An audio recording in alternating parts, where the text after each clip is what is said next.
Good morning, dear students. I am Subham Tiwari from my Gyanodaya Sanskar Academy, Birda Lalitpur. Now, let me start today's video class lesson 9 स्वाधीनता आंदोलन, स्वतंत्रता प्राप्ति एवं विभाजन।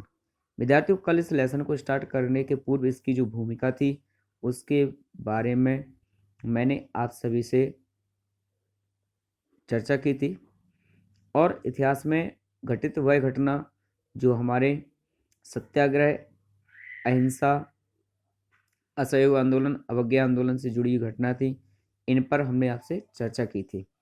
इसके पश्चात भारतीय इतिहास में स्वतंत्रता प्राप्ति के लिए और भी लोगों के द्वारा विभिन्न प्रकार के आंदोलन अंग्रेजी शासन के विरुद्ध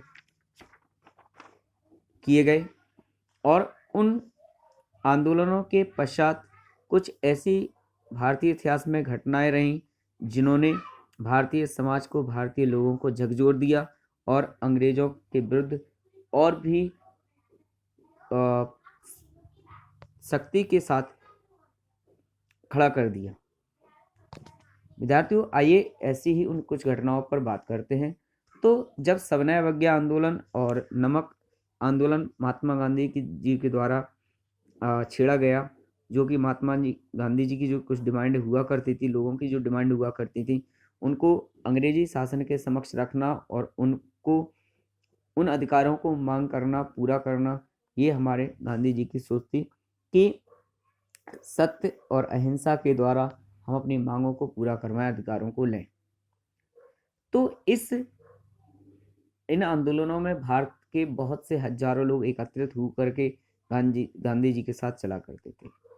गांधी जी ने देश भर में छुआछूत मिटाने का अभियान भी शुरू किया ताकि लोग एक नया राष्ट्र बनाने के आंदोलन में शामिल हो सके।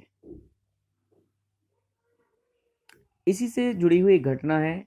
एक बार गांधी जी दक्षिण अफ्रीका में रेल यात्रा कर रहे थे। अधिकांशतः ये कहानी आप सभी लोगों ने सुनी होगी।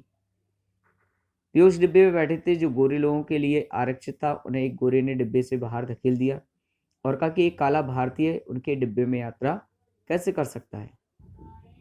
चूंकि रंगभेदी दुर्व्यवहार कानून जो अंग्रेज ने लागू किया था उसके तहत किया गया, यह उनका सरासर अपमान था। उन्होंने महसूस किया कि गोरे लोगों ने उनके आत्मसम्मान और गरिमा के प्रति बिल्कुल आदर नहीं था, इसलिए उन्होंने गांधी जी को डिब्बे से बाहर धकेल दिया। इस कटु अनुभव ने गांधी जी की भारतीय गरिमा को उत्थान और अन्याय से लड़ने की प्रेरणा दी।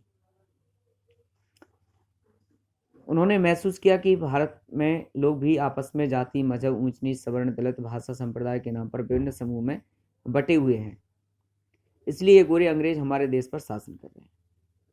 उन्होंने भारत में सभी धर्मों को, सभी संप्रदायों को, लोगों को मन में राष्ट्रवाद, भाईचारे की भावना पैदा करने के लिए और अंग्रेजों के विरुद्ध जंग लड़ने के लिए आंदोलन प्रारंभ किया, शुरुआत की, ताकि भारतीय समाज में फैली हुई जो कुरीतियां हैं, रंगभेद है, जो आपसी विचारों के मतभेद हैं, जाति पाति का जो व्यवहार है, वो एक दूसरे के मन से मिट सके और सभी लोग एकजुट होकर के एक साथ मिलकर अंग्रेजों के विरुद्ध लड़ सकें। तो गांधी जी ने भारतीय समाज से ये मजहब, जाति, ऊंच नीच, सवर्ण, दलित, भाषा, इन सभी चीज़ों को मिटाने का प्रयास करने के लिए काफ़ी संघर्ष किया। सन 1919 ईस्वी में भारतीय इतिहास में एक ऐसी घटना घटित हुई जो भारतीय इतिहास में एक अमिट छाप छोड़ गई और जो कभी नहीं मिटी। एक बार की बात है कि जलियांवाला बाग अमृतसर में एक सभा हो रही थी। उस सभा में कुछ क्रांतिकारी, कुछ समाज सेवी शामिल थे। सभा आयोजित इसलिए की गई थी कि अंग्रेजों की शासन नीति के विरुद्ध कदम उठाने के लिए, उनका विरोध करने के लिए। परंतु उस सभा में एक भयानक हत्याकांड हुआ। आइए जानते हैं उसके बारे में। जलियांवाला बाग हत्याकांड 1919 ईस्वी। जिस समय गांधी जी के जो आंदोलन चल रहे थे और लोगों को एकजुट होने का कार्यक्रम चल रहा था, उसी समय 13 अप्रैल 1919 को एक भयानक हत्याकांड हुआ जिसमें पंजाब के नेता डॉक्टर सत्यपाल और डॉक्टर सैफुद्दीन किचलू की गिरफ्तारी के विरोध में अमृतसर के जलियांवाला बाग में एक विशाल सभा का आयोजन हुआ। सभा के मध्य में ही पंजाब के सैनिक कमांडर जनरल डायर ने सैनिकों को लेकर के बाग को घेर लिया। बिना चेतावनी दिए हुए उन्होंने निहत्थी भीड़ पर गोली चलाने के आदेश दे दिए। इससे कई सैकड़ों लोग निर्दोषों की मृत्यु हो गई और हजारों लोग घायल हो गए। जलियांवाला बाग हत्याकांड से समस्त देश में हाहाकार मच गया। इसका विरोध रविन्द्रनाथ टैगोर ने अपनी सर की उपाधि वापस कर दी। इसने मध्यम वर्गीय बुद्धिजीवी लोगों को प्रति राष्ट्रवाद के जनराष्ट्रवाद के रूप में परिवर्तित कर दिया, जिसमें किसान, मजदूर, छात्र, दस्तकार, कारीगर आदि सभी सम्मिलित हुए। अब राष्ट्रीय आंदोलन पहले की अपेक्षा और भी दृढ़ हो गया। इसमें हिंदू मुस्लिम एकता का भूतपूर्व प्रदर्शन हुआ, जिससे भारतीय राष्ट्रवाद को एक काफी बल मिला। यानी पंजाब में डॉक्टर सत्यपाल और सैफुद्दीन किचलू की अंग्रेजों ने गिरफ्तारी की और इस गिरफ्तारी के विरोध में जलियांवाला बाग में भारतीय लोगों के द्वारा एक विशाल सभा का आयोजन, गोष्ठी की गई।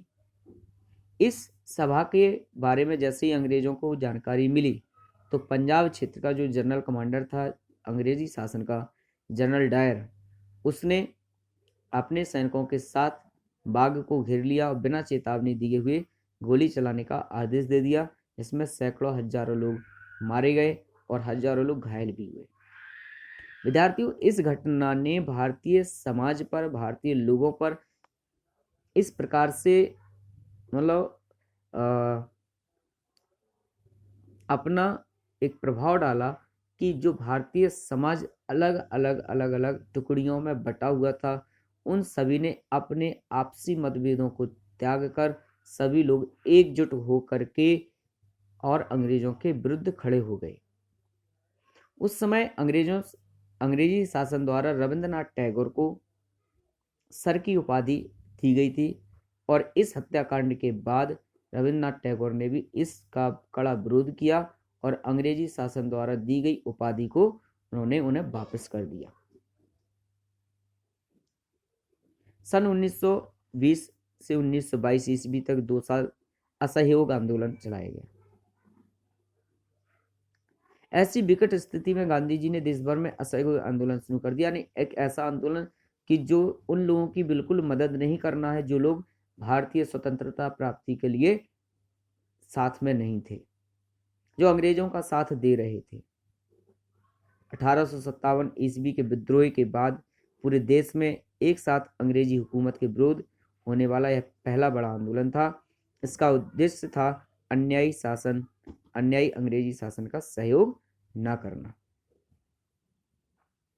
विद्यार्थियों, इस आंदोलन से जुड़ी हुई कुछ और गतिविधियां हैं जिन पर प्रकाश डालने के लिए, चर्चा करने के लिए कल फिर उपस्थित होंगे। तब तक के लिए आप सभी को शुभकामनाएं। बहुत बहुत धन्यवाद।